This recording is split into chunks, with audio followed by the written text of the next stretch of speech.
I'm Ron Plaster, and I started here in 1975. The tower here behind me is approximately 180 feet high and is a standpipe tower. It is not, as some people think, a chimney. It is full of standpipes. There's two sets of standpipes there which are coupled up to the beam pumping engines.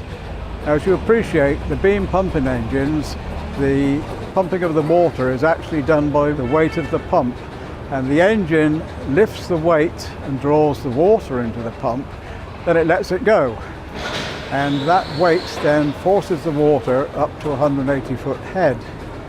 The purpose of the standpipe is twofold.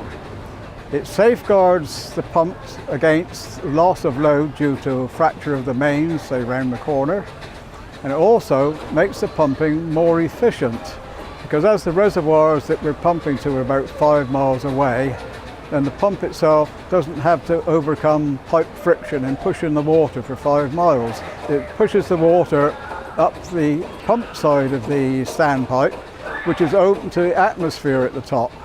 That goes above the junction level where the pipe lets the water out into the delivery side, where it comes back down the tower and away 5 miles to the reservoir.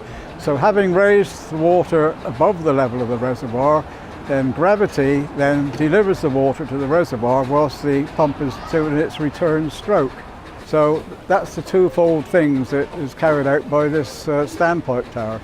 Now, this one was built in 1867 and replaced an earlier standpipe which was on an iron frame, and the pipes were exposed to the weather. So unfortunately, back in the early days when we used to get real cold winters and the Thames would freeze over, and of course those pipes suffered frost damage, and so they replaced it with a brick encased set of standpipes in this tower in 1867, and they were then in use up until 1944 when the steam plant stopped working. It's now just a lovely industrial ornament.